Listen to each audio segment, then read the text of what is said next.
चित्रलेखा जी, एक बात बताइए, क्या सनातन इजाज़त देता है प्रेम की, प्रेम विवाह की और दूसरे मज़हब के लोगों के साथ प्रेम की और आगे परिणय सूत्र में बंधने की? देखिए प्रेम, जैसा मैंने कहा, मैं इस प्रेम शब्द को कभी भी संसार के लिए तो उपयोग करूंगी ही नहीं, क्योंकि मैं कथाओं में बोलती हूँ ये प्रेम नहीं है। सुबह बोलते हैं आई लव यू, शाम को बोलते हैं आई लीव यू, तो ये काहे का प्रेम है। आजकल के जो बच्चा बच्ची कॉलेज में जाते हैं, जिनको प्रेम का ABCD भी नहीं पता, वो कहने लगते हैं हम ये कर देंगे, हम वैसा कर देंगे।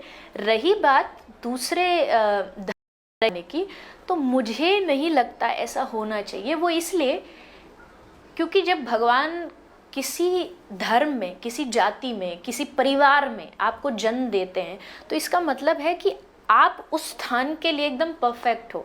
आपको भगवान ने इसीलिए उस ड्यूटी को निभाने के लिए दिया। मैं जाति इसलिए नहीं बोल रही कि आप ब्राह्मण परिवार में हो गए तो बस इसलिए ब्राह्मण हो गए, क्योंकि आपकी ब्राह्मण होने के बाद एक ड्यूटी है कि आप समाज के मार्गदर्शक हो। आपको ज्ञान, वेद, शास्त्र, पुराण, ये सब लोगों तक पहुंचाना है। वहीं अगर आप किसी दूसरे के धर्म या दूसरी जाति में जीवन में चले जाते तो आपकी ड्यूटीज चेंज हो जाती हैं और फिर आपको उनके साथ कोऑपरेट करने में थोड़ा मुश्किल हो जाएगा। उस लिहाज से अगर मैं अपने विचार व्यक्त करूं तो मुझे लगता है जिस धर्म, जिस परिवार में भगवान ने आपको जन्म दिया है, आप प्रयास करें कि आप उसी ओर आगे बढ़ें, ताकि आप अपनी रिस्पॉन्सिबिलिटी, अपने समाज की रिस्पॉन्सिबिलिटी, उसको आगे बढ़ा